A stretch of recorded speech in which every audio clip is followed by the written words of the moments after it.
I did not hit her. It's not true. It's bullshit. I did not hit her. I did not.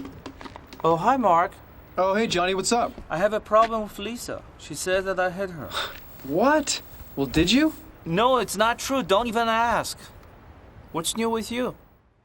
I'm so happy I have you as my best friend, and I love Lisa so much. Yeah, man. Yeah, you are very lucky. Well, maybe you should have a girl, Mark. Yeah. Yeah, maybe you're right. Oh, man, I just can't figure women out. Sometimes they're just too smart. Sometimes they're flat out stupid. Other times they're just evil. It seems to me like you're an expert, Mark. What's bothering you, Mark? Nothing, man. Do you? Do you have some secrets? Forget it. Why don't you tell Why? me? Come Forget on. it, dude. Is it some secret? No, Tell me. forget it. Come I'll on. talk to you later. Well, whatever. Hey, Johnny. Oh, hi, Danny. What's wrong with Mark? He's cranky today. Girl trouble, I guess. What's new with you? Not much. Still going to the movie tonight? Oh, sure we are. Hey guys, what's happening? Niyat here with Film Comics Explained, and as requested, today I'm going to do my best to explain the strange cinematic experience that is The Room. Written, produced, directed and starring Tommy Wiseau, the greatest there ever was. The Room is what would happen if an alien came to Earth and was given a few $1 million to make a movie, with no understanding of human emotions, narrative construction, or basic filmmaking techniques. Normally I'd mine through the story of a film and try to find some golden wisdom or explanation for what is happening, but this film has no story. Watching The Room is like riding an upside down train made by an eccentric millionaire and deciphering Sudoku, on top of a jigsaw puzzle with an inverted Rubik's Cube while on mushrooms. The destination is irrelevant, but the trip is mind-blowing. You're lying. I never hit you. You are tearing me apart, Lisa. Why are you so hysterical? You drive me crazy. Good night, Johnny. Don't worry about it. I still love you. Good night, Lisa. There are so many elements of this movie that are just fascinating, like its $6 million budget, its disappearing subplots and characters that would make magicians jealous, its incomprehensible story and dialogue, its nonsensical shot structure, the endless, awkward sex scenes, to the lack of major through-line or objective for its lead characters. Where did Tommy get the millions of dollars he needed to make the film? Not to mention the hundreds of thousands of dollars he spent bankrolling a giant billboard with this indecipherable blank stare and the words "The Room" sprawled across it. Nobody really knows. All that is clear is that since then, The Room and its star Tommy Wiseau have become a cultural phenomenon, with the movie being labelled the most rewatchable bad film of all time, while Wiseau has been hailed the Orson Welles of bad filmmaking. You can love someone deep inside your heart, and there is nothing wrong with it. If a lot of people love each other, the world would be a better place to live. A lot of people have attempted to explain The Room since this glorious depiction of everyday American life hit the screens, including Tommy Wiseau himself, but the harder everyone tries, the more confusing the film becomes. Okay, so Tommy, everybody wants to know, what is The Room? That's a good question. What is The Room? The Room is relationships. The Room is you and me and everyone in America. That's basically what The Room is. I always say you can laugh, you can cry, you can express yourself, but please don't hurt each other. Is it a great film? No. Is it a bad film? In every sense of the word. Is it a drama? It's supposed to be. Is it a comedy? Yes, but not deliberately. Is it one of the most entertaining cinematic experiences? Absolutely. So how does a technically flawed and nonsensical film bring so much joy to viewers? How does something panned by critics still manage to have international screenings to this day that are sold out and filled with fans that know every line? Isn't it fabulous? I would do anything for my girl.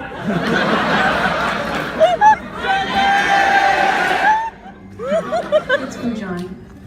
Anything for my princess. I think it has a lot to do with the unique experience of watching something that fails on every level, but is so earnest and entertaining in its attempts that it becomes endearing. Films can be a lot of things. They can highlight a director's technical skill, they can express their imagination, their conceptual ideas, or they can be a reflection of society, a mirror through which the form of expression can express the inexpressible, including all the intangible values and ideologies upon which life is based on. However, when it comes to The Room, there is limited technical skill, imagination, or capacity for conceptualization on display. It's also not an accurate reflection of society, but a clear window into the mind of Tommy Wiseau and the lens through which he views American society. Tommy's best friend, Greg Sestero, who wrote the book The Disaster Artist, based on his experiences working on the film with Wiseau, has revealed that much of the film is semi-autobiographical, drawing from specific incidents in Wiseau's life. These include Johnny and Mark's friendship, which mirrors Tommy and Greg's, as well as Wiseau's former future wife, who'd reportedly betrayed him. I used to know a girl. She had a dozen guys. One of them found out about it, beat her up so bad she ended up in a hospital on Guerrero Street. What a story, Mark. Yeah, you can say that again. Nothing in this movie makes sense, attributed to the star's limited understanding of script writing, film theory, English, and even human emotions. Perhaps if it was written by someone else and shot by a filmmaker with more of a cinematic palette, The Room would make more sense, and perhaps it would just be a regular B-movie that only a handful of people knew. But then we wouldn't have this masterpiece, would we? What's funny is that if every bad decision Wiseau made in The Room, and there's usually at least 2 or 3 in each frame, had been a deliberate choice and he'd attempted to steer clear of traditional cinematic conventions in favour of exploring experimental or radical subversions of film language, Wiseau would be the Christopher Nolan of avant-garde filmmaking. But the problem is, no choice that is made in The Room, whether it pertained to the lighting, cinematography, the music, dialogue, or directing, has any meaning or purpose behind it. Most of the scenes were shot on the fly with no preparation or intention. The script has no through line, and the story has no clear tone or depth to it, which led to many frustrated actors and crew members simply walking off the set, while others were fired by Tommy for asking too many questions about what they were trying to achieve. I mean, why are there picture frames with spoons? Why is there so much water? Why is the entire movie set in a handful of uninspiring locations, yet still called The Room? Why is there a football being thrown in almost every scene? Why is laughing Johnny's go-to response to dialogue? Why do the characters not listen to what the other person is saying to them in a scene? Nobody knows, not even Tommy. And it's this lack of control or meaning that makes The Room so hypnotically enduring. If you can believe it, the original story had actually been even more nonsensical to the one we see play out on screen, leading to Sestero and the script supervisor making changes every day to salvage a story from the mess Tommy had written. Just as an example of how wacky the original story was. Tommy had wanted Johnny to be a vampire, and wanted the final shot of the film to show the character flying through San Francisco in his car, like a scene from Chitty Chitty Bang Bang. She betrayed him. But then this Lisa, sleep with best friend. We call best friend Mark. And also maybe Johnny is vampire. We'll see. Anything for my princess. In essence, The Room is a relationship drama about an everyday guy called Johnny and his beautiful future wife Lisa. Yes, not his fiancée, but future wife. I want to give her a second chance. After all, she's my future wife. You know what they say, love is blind. Early on, Lisa reveals to her mother that she had fallen out of love with Johnny, leading to her initiating an affair with his best friend Mark, played by real-life best friend Greg Sestero. Set a month before their wedding, throughout the course of the film we're treated to a disorientating collection of strange non sequiturs, narrative red herrings, and nonsensical dialogue that borders on insanity. You guys want to play some football? In Texas? No, you gotta be kidding. Please? No. Come on. Nope. Cheep, cheep, cheep, cheep, cheep, cheep, cheep, cheep, cheep. Come on. We're introduced to characters and subplots that emerge out of nowhere and disappear just as quickly as they'd arrived without a trace, making us wonder what their purpose was. But more importantly, we're exposed to a misanthropic and bleak representation of human behavior, with characters lying without justification. And he hit me. He hit you? He didn't know what he was doing. Hurting others for no reason, giving awful advice, Johnny is your financial security. You can't afford to ignore this. and displaying all manner of toxic behavior. There are so many bizarre entrances and exits in this movie. I mean, their strange and creepy neighbor Denny freely walks in and out of the house, along with Lisa's mother Caroline, with both characters walking in for a scene before leaving after only saying a few words. Many of the characters also start their scenes by saying, "Oh hi," you know, like everybody does in real life. Hi, babe. Oh, hey guys. Hi. Can I help you? Yeah, can I have a dozen red roses, please? Oh, hi, Johnny. I didn't know it was you. Oh, hi, Mark. Oh, hey, Johnny, what's up? I have a problem with Lisa. The acting is awful across the board, but considering the script the actors were working with, I'm not surprised. In fact, one of the reasons the dialogue is so jarring is that Tommy insisted that the actors say their lines exactly as they were written, instead of ad-libbing to make the lines more digestible to the audience. They betrayed me, they didn't keep their promise, they tricked me, and I don't care anymore.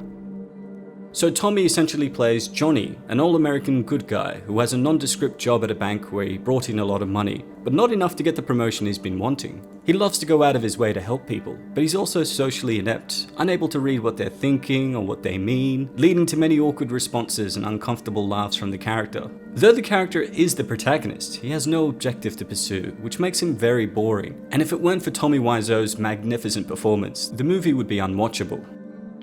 Wow, look at you. It's from Johnny. Anything for my princess. The actions and motivations of his future wife Lisa also don't make much sense. She seems to fall out of love with Johnny instantly, and just as quickly decides to chase his best friend up of all people. She appears to have a great relationship with her mother, but at the same time, her reaction to her mother telling her that she had cancer is so nonchalant that she comes off like a sociopath. Nobody wants to help me, and I'm dying. You're not dying, Mom. I got the results of the test back. I definitely have breast cancer. When I first heard her mother say this, I thought that this subplot would be important, possibly bringing Lisa and Johnny together in the face of tragedy, but no, it's just a throwaway line. As Lisa became more brazen with her sociopathic behaviour, Johnny begins spiralling out of control and seeks the help of his friend Kyle, who was also a psychologist. Kyle both wants to help and not get involved, resulting in jarring scenes where he explicitly states that he doesn't want to get in between their relationship, moments before doing just that.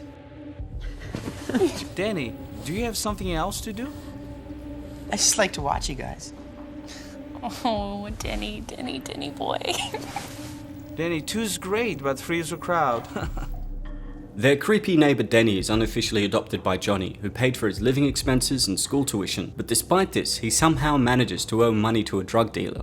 This entire subplot plays out in one scene, beginning with Denny getting confronted by the dealer, being saved by Mark and Johnny, chastised by Lisa and her mother before being consoled by Johnny. I mean, this scene comes out of nowhere and doesn't serve the story at all and seems to have been inserted to show how great a guy Johnny was. Johnny literally has no flaws. He's great at his job, loves his future wife, and appears to be everyone's favourite customer. Here you go. That's me.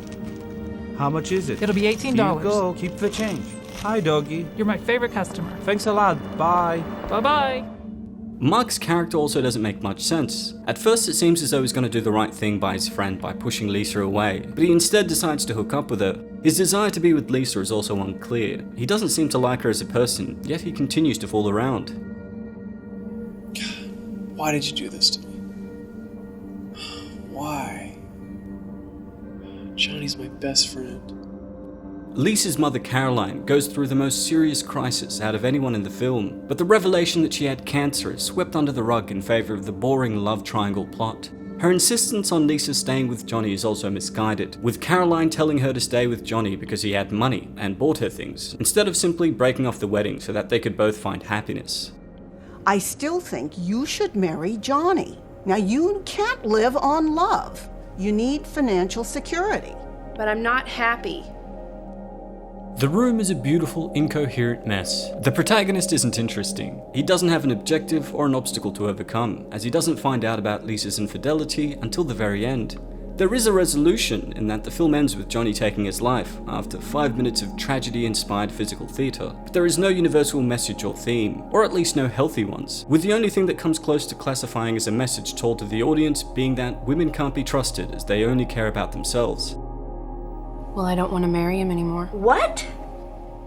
Johnny's okay. But I found somebody else.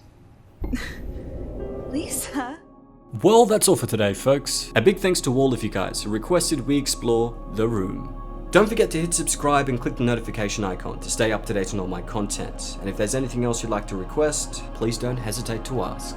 As always, it's been a pleasure. Niyat here with Film and Comics Explained. Thanks for stopping by. Danny, don't worry about that. Lisa loves you too, as a person, as a human being, as a friend. You know, people don't have to say it. They can feel it. Lisa's your future wife. Danny, don't worry about it. You are part of our family, and we love you very much, and we'll help you anytime. And Lisa loves you too, as a friend. You are sort of like her son. Thanks for paying my tuition. You're very welcome, Danny, and keep in mind, if you have any problems, talk to me and I will help you. Awesome. Thanks, Johnny. Let's go eat, huh? Come on, let's go.